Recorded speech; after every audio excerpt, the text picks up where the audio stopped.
Afternoon. I'm Sheriff Scott Jones, and for the second time in a little over a year and the third time since I've been sheriff, I have the unfortunate duty to inform you all that we've had yet another officer killed in the line of duty in Sacramento County. We had two officers show up to a store. They were called by the workers inside the store that there was some disturbance. When they arrived, they were immediately fired upon. Two of our officers were struck. One was struck in the arm. One was struck in the upper body. There was an exchange of gunfire. The suspect fled, was engaged by two other officers, still was not complying with the officer's directive. Those two officers fired at the suspect as well. The suspect is in custody. All three were transported to the UC Davis Medical Center. I just came from the medical center and talked to Julie Robertson, the female officer. She's 28 years old, 2.5-year veteran. She was shot in the arm, seems to be doing well and should, at least by these early estimates, make a full recovery. The officer that was killed is named Mark Stasyuk, S-T-A-S-Y-U-K. He's 27 years old. He was a 4.5-year veteran. Both patrol officers on a routine patrol call. I'd be happy to answer whatever questions I can. Obviously, this is still a very active, ongoing investigation involving a lot of officers as well as some community members. I can also tell you that during the encounter, an uninvolved civilian was also shot, presumably by the suspect. So all of those details will be hashed out over the coming days and weeks. We'll release more information. We'll likely have a press conference in the next day or two with whatever information we develop over the next 24 to 48 hours.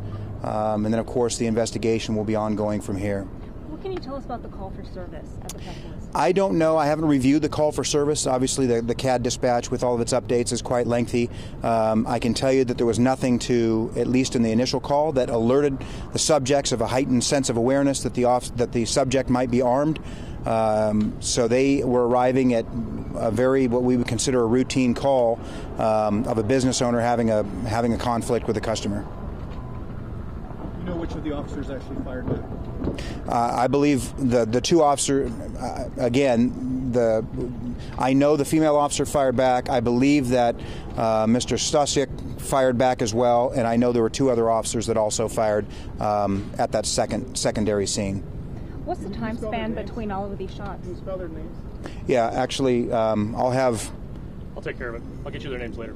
Sergeant Hampton will get that to you. What was the time span between this exchange of gunfire at the Pep Boys? I don't know. It was. I can tell you that when they at least initial indications were that as soon as they arrived and engaged the subject, he turned as if to run or flee, and then immediately turned around and started firing without warning. So I think that happened very early on in the encounter upon the officer's arrival. Do you know where the deceased officer was hit? Was the vest at all able to fit?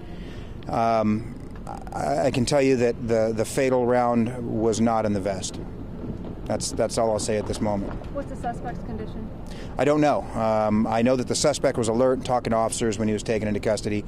I don't know what sort of medical procedures or not he's undergone. What about the bystander's condition? I think he is also responsive in talking to officers and talking to folks as well. I believe he was shot in the back, but I don't know the status of his condition either. I don't think those injuries for either are, at least at this point, life-threatening. Were either of the deputies equipped with body cameras? I don't believe either one of them had body cameras. Just on a personal level, I mean, we touched on this, but here we are with another law enforcement death. And how does the whole community? It's incredibly difficult for all of us, and myself included. I mean, I'm fortunate enough to find strength at the right moments to do things like this and to address my troops, but it doesn't get easier. I mean, obviously, I've had a 30-year career, and I've gone through this a lot, 3 as sheriff, and it's an incredible hole that never quite gets filled in the hearts of our department. But it's also the community that suffered, because the city of Rancho Cordova, and in fact the entire county, has suffered a loss as well. And that's something that those folks are going to have to deal with as well. I mean, we have a planned protest tomorrow at a statewide law enforcement conference down in Sacramento. I know people have this overwhelming urge to do what they can, and not knowing what to do. One of the things you can do is go down there. Go down to the convention center tomorrow between 11 and 1 and show your support for law enforcement while they continue to protest law enforcement. Any other questions I can answer? Sheriff Johnson, can you talk about the other person who may have been with the suspect? We heard that there was someone else that's now in custody. Who is that person and what's their relationship with the suspect? All that I've been told is that it looks to be a single suspect, so I'm unaware of any secondary suspect or even a second person in custody. Not to say there isn't one, but in all the information and briefings that I've had, it's not been related to me. Can you say, is this suspect known to his department? I don't know. I mean, obviously, we'll be doing a full workup on the subject, and if he survives as anticipated, he will face justice, and there will be more information coming out. Believe me, I'll be putting out more information regarding him and his criminal history and what circumstances led him to that day, and if there were any circumstances that led him to be out of custody when in fact he should have been in custody. We're live on our show right now. Can you reiterate what you just announced to the media? I can say that we had 2 officers shot this afternoon. One female officer was shot in the arm and is expected to make a recovery, at least at this point. And unfortunately, our other officer was shot in the upper body and was killed. He was pronounced dead shortly after arriving at UC Davis Medical Center.